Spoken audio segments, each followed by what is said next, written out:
In my faith tradition, Scripture teaches, in everything, give thanks. That isn't always easy to do. On Monday afternoon, I was not feeling it. What I felt, what so many of us felt then, was shock and confusion and anger. But the nature of faith, I think, is learning to return to the lessons even when they don't make sense, when they defy logic. And as I return to those lessons this week, I found a few things to be thankful for. I'm thankful for the firefighters and police officers and EMTs who ran toward the blasts, not knowing whether the attack was over, and the volunteers and other civilians who ran to help right alongside them. I'm thankful for the medical professionals, from the doctors and trauma nurses to the housekeeping staff, to the surgeon who finished the marathon and kept on running to his operating room, all of whom performed at their very best. I'm thankful for the agents from the FBI and the ATF, for the officers from the state police and Boston PD, for the soldiers from the National Guard and all other law enforcement personnel who both restored order and started the methodical work of piecing together what happened and who's responsible. I'm thankful for Mayor Menino, who started Monday morning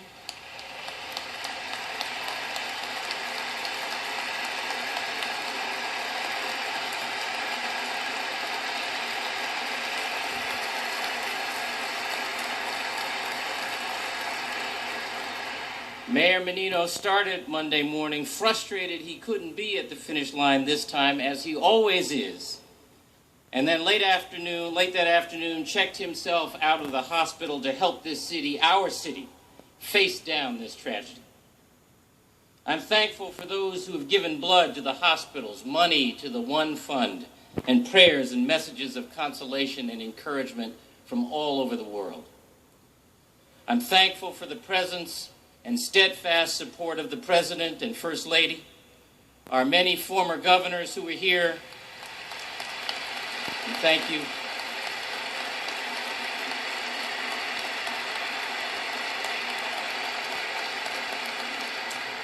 I'm thankful for the other civic and political leaders who are here today, and for the many, many faith leaders who have ministered to us today and in the days since Monday. I'm thankful for the lives of Crystal and Ling Si and little Martin, and for the lives of the families who survived them, and for the lives of all the people hurt, but who still woke up today with the hope of tomorrow. And I am thankful, maybe most especially, for the countless numbers of people in this proud city and this storied Commonwealth who, in the aftermath of such senseless violence, let their first instinct be kindness. In a dark hour, so many of you showed so many of us that darkness cannot drive out darkness, as Dr. King said. Only light can do that. How very strange that the cowardice unleashed on us should come on Marathon Day, on Patriots' Day, a day that marks both the unofficial end of our long winter hibernation and the first battle of the American Revolution. And just as we are taught at times like this not to lose touch with our spiritual faith, let us also not lose touch with our civic faith. Massachusetts invented America. And America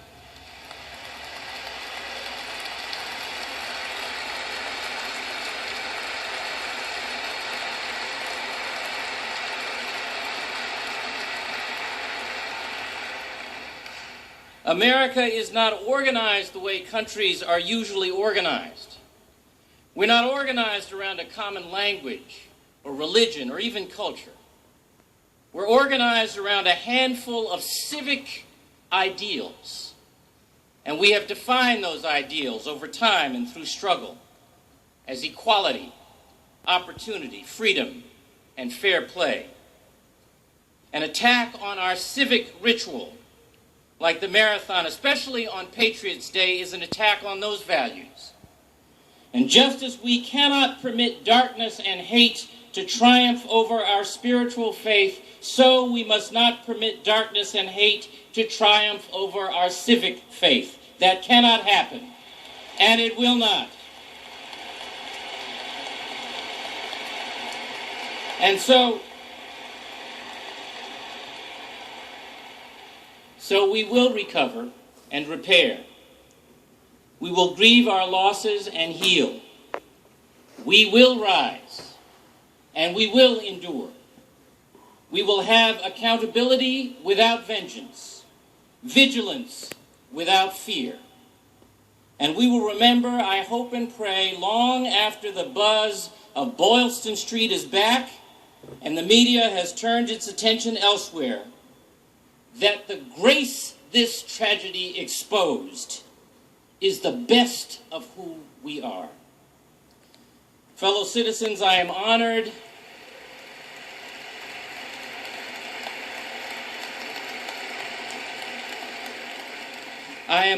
and humbled to welcome our friend, our leader, our Commander-in-Chief, the President of the United States.